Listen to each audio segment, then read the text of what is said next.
It's Grimes. Really Shut weird. up. All right. New research shows that Facebook boosts people's self-esteem.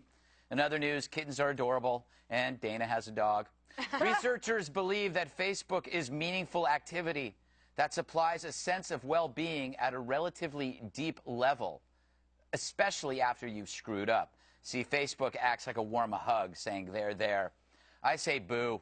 First of all, boosting self-worth only matters if it's done through real effort and achievement. Enhancing it any other way is like artificially inflating a stock. The value may appear to be high, but like a balloon, you're staring at trapped air. Worse, this artificial self-esteem might actually replace real effort to build real worth, which means less young people doing hard work to get ahead. Fact is, lower self-esteem drives high grades. People work harder if they feel they must. Online self-integrity, however, might make you feel it's no longer necessary to do the hard work, and that's a harmful illusion. For as you receive affirmation on a social network, you're still no better off than you were before. Look at Jim Carrey, a grown man retweeting compliments from teenagers to bolster his well-being. This attention is as soothing as a narcotic, but like all narcotics, it only works while you use it, and ultimately the effect wears off, leaving you exactly where you were before, only older. And with more followers. And with more followers. And hungover. No, social networks are great for people who cannot go outside. I will give you that. But should it be? Is it replacing, Dana, some things? You can't replace Dana. No, I can't replace Dana. But is it replacing actual achievement when you feel that you're getting something out of this? And I think I guess it could cut both ways. In some ways, I feel like I know a lot more people. I feel like I'm a much more well-rounded news consumer because I follow lots of people and I see the things that they post. I think that the opposite could be true, though. So if you say that a bunch of people watched Red Eye last night, and they're like, "Oh my gosh, that show was amazing! You guys were so funny! It was so great!" That feels really good. And then there can be one tweet that was like, "Are you the dumbest bimbo that ever walked the earth?"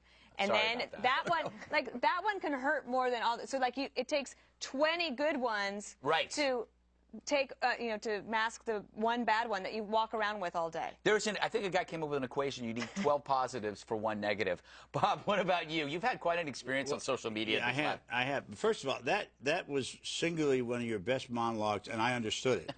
But I think that's exactly right. I think it does replace going out and I mean, self-esteem is something that happens by action. It doesn't happen by reading people saying it. And let me give you a good example. I mentioned this at my amazement last week about Twitter, and how many positive things I got from it, and I was really amazed, and it made me feel great. And then I sent out a tweet today saying, "Can people send me in my one more thing? Yes. I'd like a thing." And 17 people said, 17 so far said, "Yeah, now you're quitting the show. That's a good one more thing. There goes my self-esteem." But that's what happens pretty to funny. you? They give you a whole week, and they make you feel like $1 million, and now all of a sudden they want me to quit the show. They build you up to take you down. Well, maybe I'm Eric, that's fired. the curse.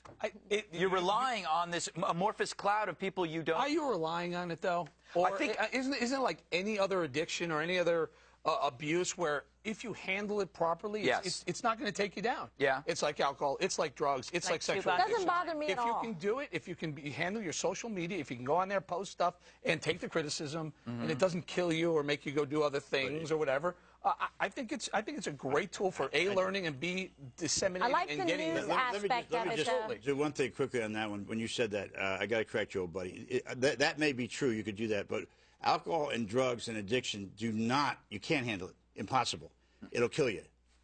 Okay. Well, I drink on a regular basis. Yeah, but you're not a drunk. I mean, that's okay. No, but that's what he was saying. Point. That's what he was saying. Oh, I thought you said alcohol is... Okay, I sorry. want to get KG. Thank you, Greg. I know it's time for the next segment at the end of the show or special report. Would you like me to ask you a question? Or would you No, just I just like to say this. Yes. I enjoy Twitter. I prefer Twitter to Facebook because I feel like I learned something. I like getting all the, the tweets that have the articles in them. That I find to be very interesting. I do read all my tweets. I do read them, and I appreciate them. It's just almost impossible to respond and write back to all of them. Oh, yeah, so many people email, like, look at our self-esteem is all built up. But you're really good, Dana. You write back to everybody and engage. That's what I want to do. I want to write back to everybody, such you fat commie. And I should just spend all night doing that. That's a good Kimberly, idea. what are your favorite tweets to get, though?